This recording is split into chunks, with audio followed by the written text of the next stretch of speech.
I feel so much more on target now. Oh, good. After being shredded a couple times. Right. I feel... Well, you go home, don't you? You can't go home again. Yeah, you can. You can visit. Yeah, exactly. I think it's cool when I see something and I'm like, hey, that's cool, and I'll photograph a dumpster. Yeah. That happens to have somebody that put a picture of Poe on the cover, and I'm like, that is so going to be the cover of cc&d magazine. Yeah. This month, which was the September-October issue that was released yesterday. Yesterday, I think I'm in that one. Yesterday, you may, yeah, because you gave me all of the yes or no, and if I've got room, I'll just try to find space for host Tom Woodruff in here. What did happen? I don't know what did happen. I'll say, I'll go click it, and I'll turn it back on, and then I'll go click the table. Okay, great. How about that?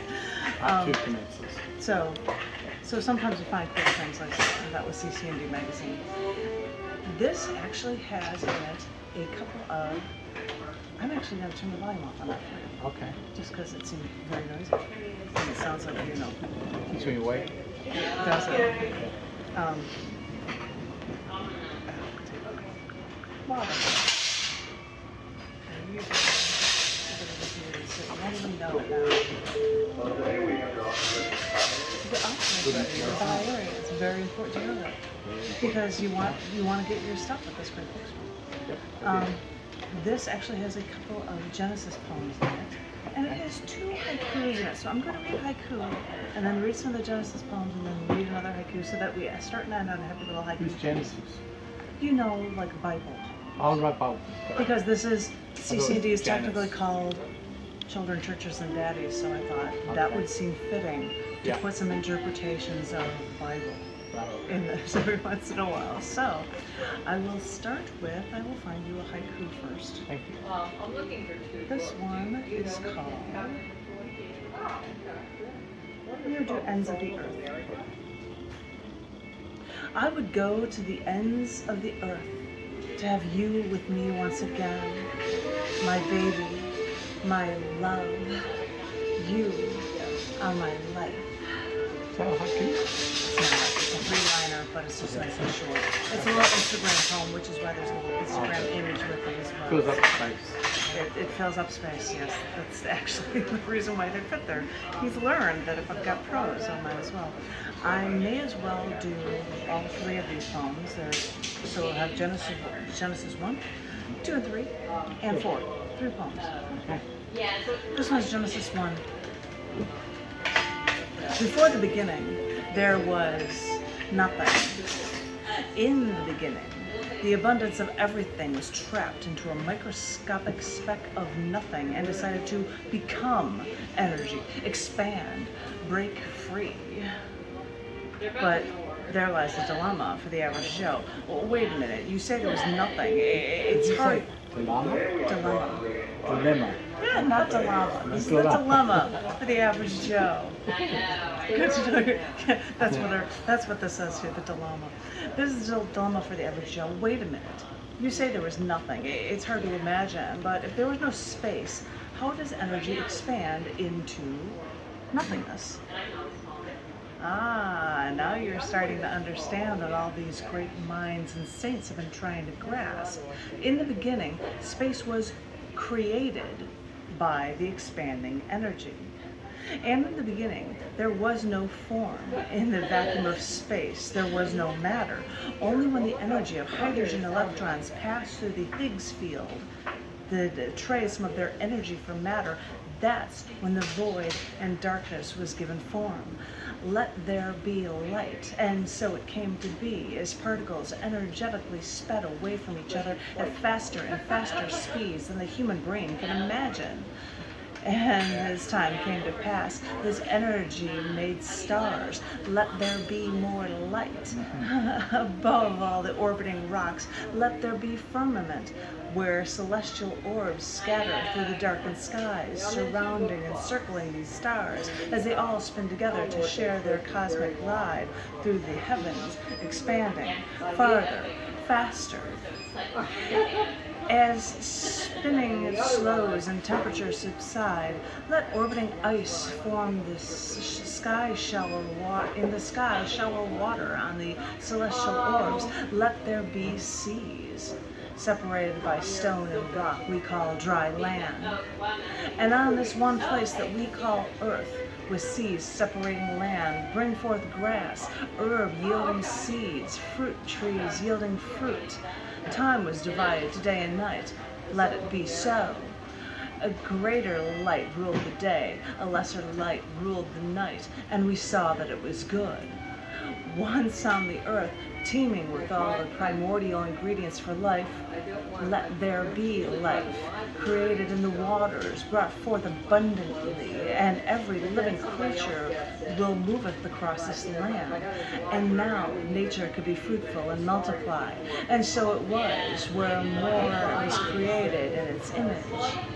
As more and more grew, more and more learned how to live on this land, separated by seas to better suit their natural environment, to grow, to survive and thrive, to further multiply and be married.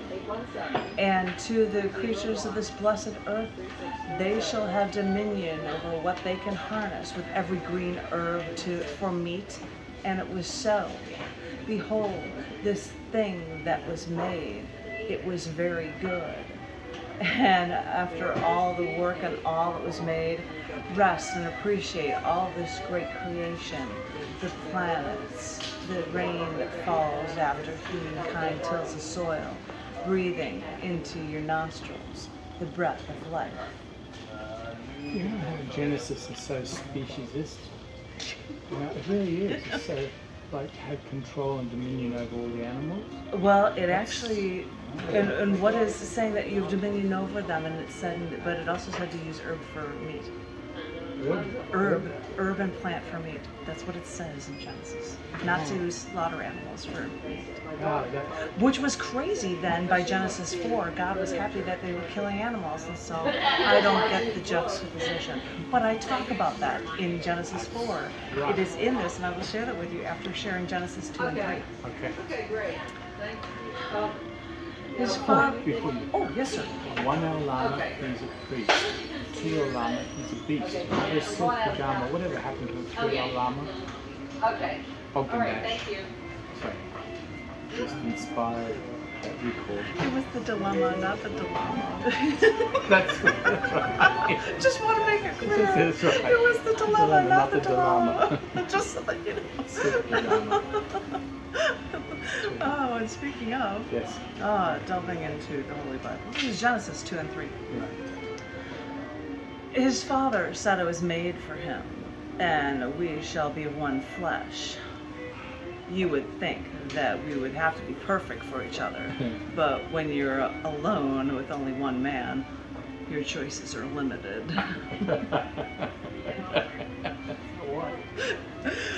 Now, we've lived on this beautiful land with beautiful gardens and beautiful food, and even though this was never explicitly said to me, I got the impression I shouldn't touch or eat from the tree of knowledge because I shouldn't understand good and evil. All I could think was, what a ludicrous thought. Who would be so demanding and foreboding to forbid us from knowing right from wrong? And no matter what the fruit looked so succulent, no matter that I wanted to learn or grow, why would you want the ones that you claim to love remain so utterly ignorant? If you know better, ignorance is not bliss. Ignorance is ignorance. So that... Wow. Hi. Wonderful. Pull up. If you know better, I have it in the books. I'm in the middle of reading Genesis 2 and 3. Wow. Yes. It's in the current issue of cc&d as a poem. Nice. At the middle of the poem, here we go. If you know better, ignorance is not bliss. Ignorance is ignorance. So what is it suggesting to me that I should be godlike if only I tried this fruit? I thought I couldn't die from touching this knowledge, eating its fruit, or learning from it. So I did what I had to do, and anyone with drive or ambition or desire to learn would do the same. So in my desire to be wise, I ate this fruit and I saw that it was good. But I realized that maybe being the only wise one around here wouldn't be such a good idea. Maybe the only man I've ever known could stand a little more knowledge too. I offered him the food. He knew the rules and decided to eat the fruit from the tree of knowledge anyway, even though his daddy said no. Now, you may think it's short-sighted or childish to have issues with father figures, but if you knew a man with this much pent-up rage, you may think differently. Yeah. It did not matter to this old man who would never just up and die that I was the mother of all living. I knew better. I knew I had to suffer under his wrath because he didn't believe a woman should be smart. In this little time I first spent with this one man, I missed out on the tree of life, but at least I got to learn a thing or two about how life really is, even though this ultimately means that we women will always fight an uphill battle, wondering if we can ever truly win. Sexist, patriarchal, speciesist. That book, it wasn't even a good movie. Ouch. I saw the movie, Bible, several versions of it. Oh my goodness. Yeah. That's the one time you don't want to wait for the movie. Right. Cut with these heads. Well, this one's an interesting take on Genesis 4, Cain and Abel and sin from killing. What? This is the Cain and Abel story. Oh my God. So you know Henry Rollins, right? Oh, he's great. He did a movie, I forgot what it's called, where he's a creature not quite like a vampire, but, and even though they don't really give it away, I think it hints at the fact that he's actually Cain. Oh, right. Destined to walk the earth. And when you catch up with him at this point in the movie, he's all subdued. He's the complete, like, Henry Rollins himself is always pretty chill in person and everything, and interviews and everything, but his character is like this guy there's that kind of subdued to where you know you were kind of raw back in the day, so then just chill out for the rest of your life. Yeah, it's worth it. If I can find the movie, I'm going to send it to y'all, but it's worth a look. It's interesting. Cool. Well, it's Henry Rollins, so it's going to be interesting. Well, I hope you find this take on Genesis 4 interesting. We'll see how it goes. Two sons were born of a woman who lived in a land where their Lord told them that they had dominion over the creatures, but more importantly, that every green herb was for meat, not animals, but greens. They saw that this was so, and they thought that this was good, as their first son tilled the ground to create great food. More people here. To create great food, herbs, fruit, and vegetables. Knowing this was a peaceful way to provide a healthy sustenance to the family, the first son was pleased with his work. But the first son saw his younger brother tend to flocking sheep instead, then slaughter them as offerings. How unholy, the older brother thought. How barbarian and antithetical to the peaceful way we're supposed to be. The older brother knew he was on the morally higher ground, but when the Lord was pleased with the slaughter offering from his younger brother, the older brother was lost. What have I done wrong? The older brother thought. Have I not followed in the Lord's way? Have I not done what the Lord wanted? And did I not prosper by being peaceful? The older brother couldn't understand how slaughtering animals and extracting the fat to give away was thought of as good. As the older brother's darkest fears swelled, he heard that the Lord say unto him, "If thou dost well, thou shalt not be accepted." Well, yes, if my Lord abided by his own rules, thought the oldest brother. This offhand question from the Lord that opposed morality flew the older brother into an internal rage because he had done well, and for this he gained no respect of the Lord for his deeds. And more importantly, to the older brother, the younger brother actually gained respect for explicitly being disrespectful. Where can morality lie when our Lord cannot be moral? The older brother wondered, contemplating what to do. Soon after, the younger brother came to the older brother as he worked in the fields, and an argument ensued about morality, and in a blind rage, the older brother killed the younger. What kind of killing is more of a sin, the older brother thought, but eventually the older brother heard the Lord ask him, "Where's your younger brother?" And the older brother responded he did not know. He was not his brother's keeper. Oh, I remember that one. After this, the older brother wondered, shouldn't the Lord, if he's all-seeing and all-knowing, shouldn't he already know? Or is this just another test of my will? And how is my will tested when I am shunned for doing the right thing and my older brother is praised for sinning? Yeah. The older brother, understanding morality, could hear his younger brother speak to him from beyond the grave. And after the older brother truly acknowledged his sin, after burying his brother into the ground, no food in that ground, tasting sweet, would grow from his land again, no matter how he tended his soil. As if the blood of his younger brother contaminated all the older brother tried to grow. And he wondered, if the world knew of the sin of the older brother committed, would they care of the sin of the younger? Do they not hear the cries of all that they have killed, or that all that have been killed for them, for their death-filled meal? What lives are worth saving, the older brother thought, as he then left that land and that would no longer grow for him. Although many may have killed him for the act that he had done to his brother, the Lord understood the morality of the older son's choices and protected him. He protected him, and he protected him to live in a world that is now filled with people wanting to kill for food when they should not and do not need to.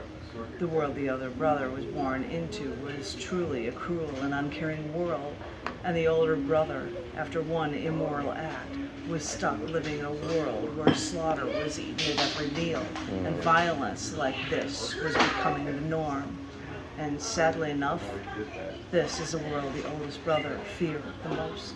There you go, that's why she's vegetarian, right? Yeah. And the Lord says, none of that naughty stuff. Unto thee, and I saw that it was good. And now I'm going to end on a happy note and give you a 4-liner poem that is called Listen to Life.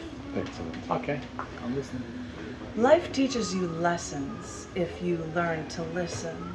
Life can destroy you if you're not paying notice. Learn what to listen for, and never forget.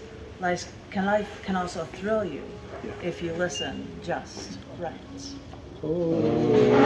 Thank you. What'd she say? Thank you very much. I'll only tell you if you do it just right. Preach to us, brother. Preach to us. All right. Glad you're here. Glad you're here.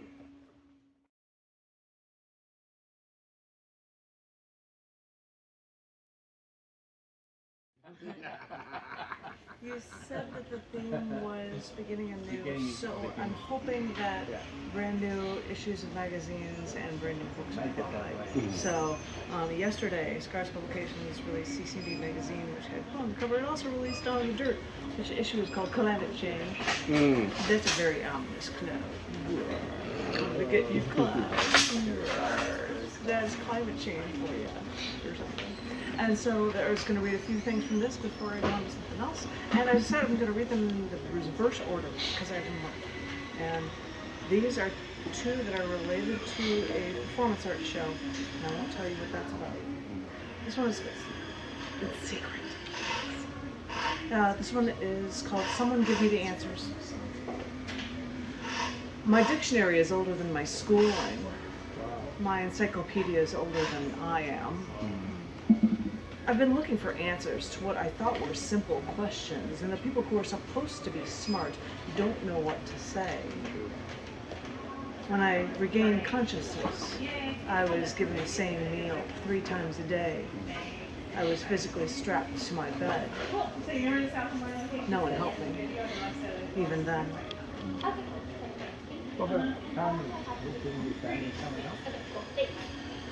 I don't know, you'd have to ask the radio. This one's called Their Crutches. This is earlier in the show, it's called Their Crutches. They should tell you in advance what it's like to go through what you're about to go through. Having an operation that'll keep you drugged. You'll be unconscious in a hospital bed for longer than you want. But this is what's best for you. That's what they'll tell you. Be tired of being in a hospital. No one will know what to say. You need rest. You need help, even if you're sure you don't need their crutches. It won't be easy. I'm sure that I'll visit, and I'm sure that you'll be fine. I know you'll want to hear that.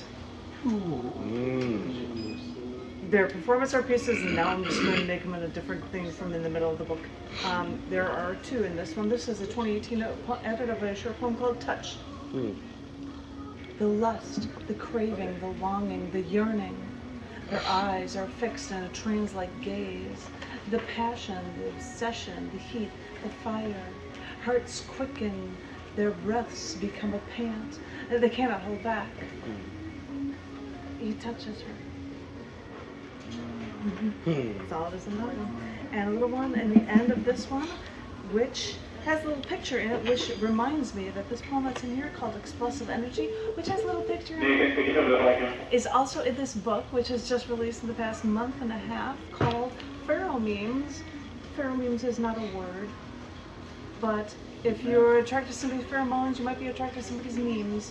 So Pheromemes seems like a good thing. This is the third in the Pheromemes series, possibly the last one. So, but this is a short piece. In both of these books, it's called Explosive Energy. Your words are like another language to me, because each sound, each breath from you is an explosion of energy that accosts me, tickles my senses, and excites me for more. He's going to take a picture, so I'm going to stay here posed like this, like an idiot. Okay, I'm done with that, but now I'm going to read a couple from Pheromemes for you, and I have no idea for an order because I just have some things marked. This one is called Volumes of Philosophical Masterpieces. After I gained my master's in philosophy, I knew that to really understand the masters, I should study them in their original languages. From Aristotle and Plato, I found Greek volumes, Kant and Nietzsche, I found German volumes, and Buddha, I found India's volumes, and Confucius, I found Chinese volumes. I would say the sorting for the ancient Christian and Muslim texts in Aramaic and the ancient Jewish texts in Hebrew or Hindu texts in Sanskrit. I'll master those in my first volumes. So the Chinese volumes stared at me defiantly as I opened books to see pages of beautiful characters I could not comprehend. Right now, India has 23 official languages, which are all as elusive to me as Chinese. Not even thinking about Japanese or Korean and deciding to hold off on anything Latin. I turned to Greek volumes, and as they say, it was all Greek to me. And it was fun at the start to guess how to pronounce some of these words with Roman letters. These letters drawing pictures for me that only the artistically tries to comprehend. I am restrained by how some British fool... Sammy, your offer is ready at the buy counter. Your offer is ready, just want to make sure. Am I restrained by how some British fool interpreted words into English which no one argues with to get the real meaning in philosophy? I don't know. Maybe I'll just put these ancient volumes back onto the shelves and decide to learn philosophy by seeing what it truly means to me. That order sense tall, and that order seems tall enough for even the greatest to believe. Try to fathom trying to learn everything in their original language. What on earth is that? Well, Lord, It's like you've never seen me have that time. They chanted. I suppose this is true. This one is called Just the Right Words. You might think that mathematicians and science geeks aren't creative, But those are the guys who theorize all those crazy ideas. I mean, one of those science dorks had to come up with the Big Bang Theory with no evidence to back it up. Right now they're talking that maybe there are multiple universes that can occasionally bounce into each other and cause things like the Big Bang. That's the kind of stuff that's out there now, straight from the minds of some of those mathematicians and science types. So I made a point to read the news today, an article that in lieu of one-sentence summaries and research proposals, some scientists are submitting a haiku. They call it a saiku. I now hear this, since I've written a poem for every element of the periodic table, that the journal Science recently published a collection of haiku about the periodic table. I thought I was the only computer science engineer who decided to go the way of the poet, but at least some of those scientists have caught on to what I knew all along, that sometimes a little creativity and just the right words make science beautiful to anyone. I got to thinking about, when you said the science nerds, I got to thinking, there's this delightfully horrible YouTube channel called Epic Rap Battles of History, where they take two figures where two rappers pretend to be figures who have never met and may or may not ever will. Whoa. And they had one Stephen Hawking versus Albert Einstein. And one line, Albert Einstein is like, for some reason as a rapper, he's incredibly obnoxious and very rude speaking. And at one point he says, you can't find a better rapper than me for serious. I'm ripping holes in you bigger than the holes in your black hole theory was. Oh. And Steven loses it, and he says there are 10 million particles in the universe that we can observe. Your mama took the ugly ones and put them into one nerd. Wow. Did you know that Stephen Hawking was actually in an episode of Star Trek The Next Generation? Yeah. The hologram, and he was actually talking with Sir Isaac Newton and Einstein as holographs. And he was supposed to be a holograph with it, which was, for Stephen Hawking, you have to think, this is just the coolest thing, right? I love that movie. The Playboy, the whole Playboy flirt aspect of it was a bit of a trip, but it was just interesting looking at his life. Oh, right, yeah. I did like the movie, though. I didn't dislike it. I found it interesting. I got to actually do poetry when he was performing at the Cheltenham Festival. And there was a time when he came out and said, I know, I said, you cannot get out of my black hole. But you can. But I can know the amount of energy. I thought, good man. Contradict yourself. Oh, yeah. I will read one. I don't know if you'd like me to read. I could read three here. So I'm reading one. You can tell me if I should read the last. This one is called Vastness of Just the Right Moon. Some may say that they're in love with our moon. It locks our tides and regulates our weather. This conglomeration of rock was once derived by a collision into Earth Mach 1. This moon is the only interstellar object humankind has walked on. But really, when it comes to love affairs with the moon and types like us, we still have to fall in love with Titan, Saturn's moon, that most closely resembles Earth during its origins in the solar system. Titan is the largest moon of Saturn and the only moon known with a dense atmosphere. Titan's climate, which has wind and rain, causes dunes, rivers, lakes, seas, and deltas. Is this starting to sound more and more like Earth? Yeah. And it may be one reason why NASA this past day shared the news of NASA's Dragonfly mission to search for life on Saturn's moon Titan. Good thing I saw this news on the same day that Saturn is closest and brightest to Earth, opposite the Sun as seen from Earth, making tonight what they call a full Saturn. Wow. This means that tonight's the night that I have the opportunity, the unique opportunity, to see a different moon, one orbiting the rings of one of the most majestic planets, the one moon that shares so much history, that shares so much of a story like our own home. And when you're looking across the vastness of outer space, finding something out there so much like your own planet's story, well, that has to put a twinkle in your eye and it reminds you how easy it is to fall in love. We actually that night went out, drove in the middle of nowhere and got the telescopes and cameras and stuff. And I'm like, wow, you can look and see. And I saw, I tell you, it was the coolest. It was just a little dot, but yeah, but I was like, yay, Yippee Skippy. That was the coolest thing. Did you say yay, Skippy? Yippee Skippy. Okay, you know that Skippy's a bush kangaroo. He knows. The phrase, I was on a blackboard in college once where I wrote Yippee Skippy, and I thought that was the funniest thing. So I say Yippee Skippy, and if I'm exasperated, I say Yippee Skittles. Television series. Muppet. Yippee Skippy? Muppet Babies. How about Skippy? CBS had a short-lived series. Peanut Saturday butter? morning cartoon called Muppet Babies. Yeah. And baby Miss Piggy, whenever she was happy, she would say Yippee Skippy.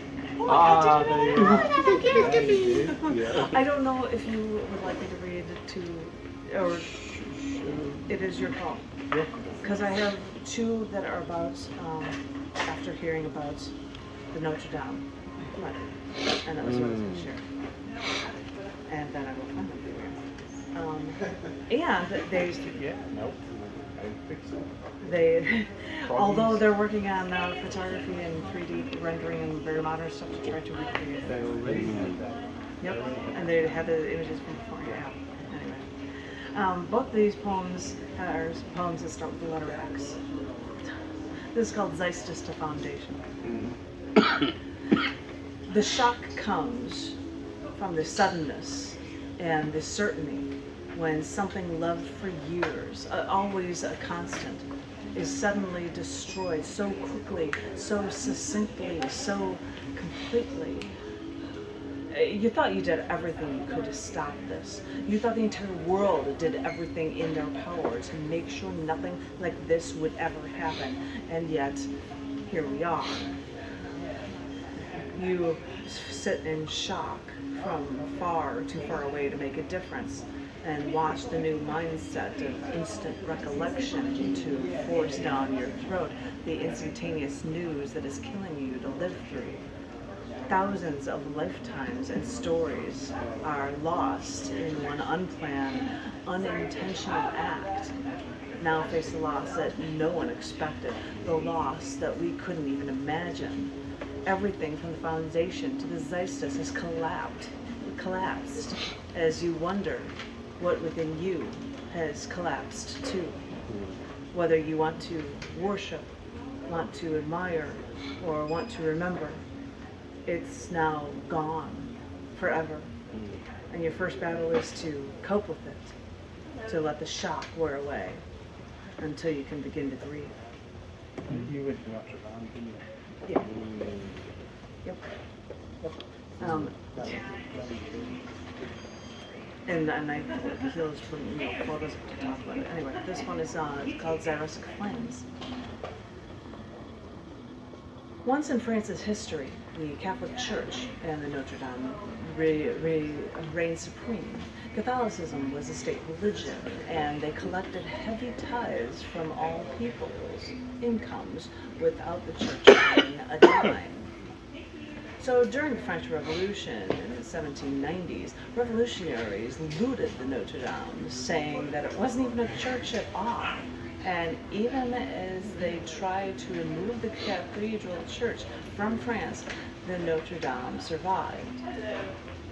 When Adolf Hitler knew defeat was near by the end of 1944, he gave out the order: if it looked like Allies were to recapture Paris, then Germany must destroy every religious and historical monument, including the Notre Dame.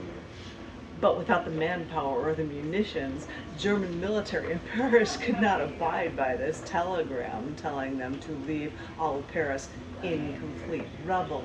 So, after falling in love with the Notre Dame, they defied the Fuhrer. Even in recent years, extremist attacks in 2015, 2016, 2017 show shootings, car bombs, even slitting of throats of those celebrating Mass in the Notre Dame. The church survived, but new terrorism based on religion also flourished. I've always loved fire. Light some candles, listen to the crack and pop of burning wood in your fireplace. We discovered fire countless millennia ago, and we use it for light, heat, energy. We contain this beautiful beast to become our tool. We enjoy campfires and roasting marshmallows, and we keep fire alarms charged to protect us. We find fire fascinating, and we forget to fear the fire catastrophe that can take down a forest of dried wood in a single revered cathedral. Humankind has this love-hate relationship with fire, with the thousands of chemical reactions producing a hypnotic flame. We must remember that it is not the destruction of things that feeds the flame, but the formation of new bonds that reacts with heat and drives this chain reaction, as it did with Xerisc flames in the 12-plus hour fire of the 850-year-old Notre Dame. It is a love-hate relationship we have with fire because of what it gives and also what it takes away. I thought I'd leave you on a very heavy note. Thanks. Thank you. Thank you. And I hope that, since I was just talking about elements and chemical reactions.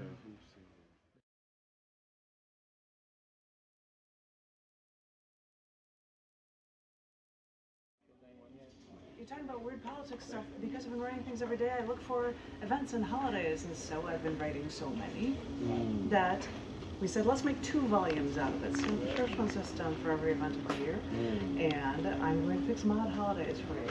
And just read it. And this first one, this seems totally perfect for right now. This is the day that Adolf Hitler signed the Nero Decree. It's called Zeal Was Unbridled. Slaving, I risked my life, and in these struggles I had visions the entire fatherland would ultimately embrace. This was your salvation. You begged for it. Your zeal was unbridled. But as time wore on, and you and the nation were too blind to truly fulfill your destiny. You don't understand. I earned the Iron Cross for my unbridled heroism. I fought in the streets and for the right kind of government for my people. And I changed my life so I could be your servant. And now you all betray me so. I have always fought, and that has always been my decree since the beginning, to never surrender. And as I continue to fight, all I see around me now are cowards. You should want to die instead of turning your tail and run. Deserters. You deserted your destiny. I haven't brought that. it's from a perspective that was just so weird to do that. That was just so weird. But usually with persona poems, we usually when we would have writing labs and stuff, we would always challenge each other. I would always challenge someone to write a persona poem from the perspective of someone who's not so popular.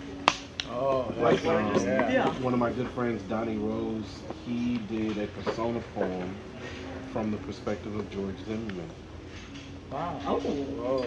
Yeah, and it was interesting. It was interesting. He was full of himself. Kept getting in trouble. well, this is why I need to then read for you something written on Edible Book Day. Don't eat this one. This is called Eat Your Words. With families sick in bed yesterday, I thought about Edible Book Festival that I was home missing out on. With my library of books both made and read, I wondered if paper was literally edible. And then I saw how people celebrated this day not by actually eating books, but by making facsimiles of books, like making pastries where the icing makes food look like an actual book. And I had no intention, all alone, to bake a cake and a fashionable book to eat, so I just looked for another way to eat my words. I added alphabet soup noodles to my egg drop soup, mixing letters and numbers with strands of egg whites really made for a messy read, but I still had enough leftover yummy word soup to enjoy the day, and maybe tomorrow. I might not have literally made a book, but my intentions of the text in my soup were my deconstructed literary inspiration. And they tell you not to play with your food, but April 1st is a day that I can play with my letters within my food and form the words that describe our lives. And hey, that's a reason to celebrate too. April the 1st, you're allowed to have practical jokes up to noon. Afterwards, the jokes on you. Because the time is short, I'm going to do 2 short ones on this, 2 different events, and we're going to prepare for that for you guys. This one was written for Post-Traumatic Stress Disorder Awareness Day, called Xenon and PTSD to fight that spiral. Older generations say things seem so stellar in the past, and you may seem saddened when you hear the wistful way they talk. And though they fought their own wars, you turn on your TV to see terrorists fly airplanes into collapsing Twin Towers in New York, or to see riots in the streets and gun shootings on the South Side. When you take your lunch, do you see on TV the Notre Dame spires now up in smoke and realize the bad is burning, but also the good? Your anxiety, moodiness, depression from too many traumas, things that the positivity and your negativity makes it all a self-fulfilling prophecy. I know the world is tough, but the world can be good too. So stop searching to wallow in the impossibly bad. You'll discover the good. Please, take that first step, and then see what you can now do. And my Instagram image that you can see in this picture is called Kept My Eye on You, and it's for National Camera Day. National Camera Day. We'll see what develops, exactly. And this last one is called Kept My Eye on You. I've kept my eye on you. You say I'm obsessed, and you fear that bullet sound, but that's just my shutter.